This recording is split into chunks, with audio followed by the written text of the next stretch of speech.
এই ওষুধ ওর বাপ বহু চিকিৎসা করছে, বহু পয়সা ব্যয় করছে, আর ওষুধ আর বাপ বাড়িতে নেয়, আমি ওষুধ কিনে এসে খাওয়াই। একজন ওষুধ না খায় তাহলে বাড়ি, তা এরকম ওষুধ খায়। এই হঠাৎ করে যখন ওষুধ ওঠে তখন দাঁত মুখে একবার ছিটিমিটি গেলে দাঁতে লেগে যাবে। আর আপনার ওই যে যখন ওকে ধরে রাখতে হবে, মাথায় পানি দিতে হবে, আধ ঘন্টা 1 ঘন্টা পরে সুস্থ। মেহেরপুরে বাড়ির পাশের পুকুরে গোসল করতে গিয়ে ফাতেমা নামের 12 বছর বয়সী এক শিশুর মৃত্যু হয়েছে। আজ শনিবার বেলা 1টার দিকে গোসলে নেমে ফাতেমা ডুবে যায় পুকুরের পানিতে।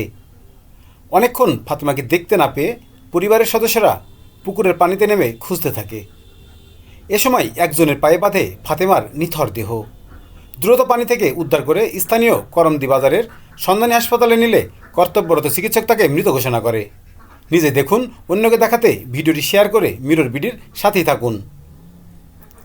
জানা গেছে, গাংনী উপজেলার তেঁতুলবাড়িয়া ইউনিয়নের করমদি পশ্চিম পাড়ার সৌদি প্রবাসী ইমারুল ইসলামের মেয়ে ফাতেমা ছোট বয়স থেকেই মৃগী রোগে আক্রান্ত। সে কারণে পরিবারের সদস্যরা তাকে সবসময় চোখে চোখে রাখে।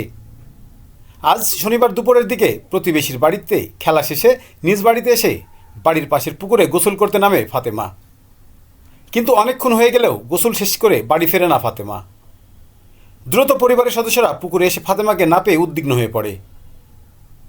আশেপাশে খোঁজার পাশাপাশি ফাতেমাকে খুঁজতে অনেকে নেমে পড়েন পুকুরে, কারণ ফাতেমা মৃগী রোগে আক্রান্ত।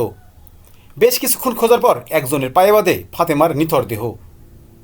দ্রুত ফাতেমাকে পানি থেকে তুলে স্থানীয় করমদি বাজারের সন্ধানী হাসপাতালে নিয়ে যায়।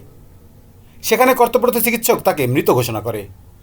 হাসপাতাল থেকে ফাতেমার মরদেহ নিজ বাড়িতে পৌঁছলে তাকে দেখতে ভিড় করেন আত্মীয় স্বজন সহ প্রতিবেশীরা। ফাতেমার মৃত্যুতে ভেঙে পড়েন তার মা সহ নিকটাত্মীয়রা। ফাতেমা যে পুকুরে ডুবে মারা গেছে তা দেখতেও ভিড় করছেন অনেকেই। বিকেল 5টার পরে নামাজের জানাজা শেষে ফাতেমাকে সমাহিত করা হয়েছে। কিভাবে ফাতেমার মৃত্যু হয়েছে তা জানাচ্ছে প্রতিবেশী একজন। ফাতেমা না, আমি বাড়ি গেল, তখন যাও এই ধারে এলো পানিটা নিয়ে আসে, তখন তাহলে আর এক বাড়িতে যাও, এই বাড়ি দিক পুষিয়ে দেয়। আসি ধরেন গোসল করতে নামিছে, নামি খানটি পরে হলো ধরো আর পাইছেন তো পাইছি না। আমার মেয়ে সে তোল মেয়ে তাও দেখছে যে পানির তলে যখন তোলেন ব্যারাম একটু ছিল, ছোট হয়নি। যখন তোলেন তখন কি অবস্থা ছিল? মরি গেছিল, ধরো আতঙ্কে হসপিটালে গেছিল সন্ধানে, মানে মরাই ধরে আতঙ্কে, মানে মেয়ে কই বুঝলি গোসল করছিল করি আর মেয়ে দেখলে তলে করি শরীর মুরগি বেড়ান ছিল তো ছোট হয়নি অবস্থা।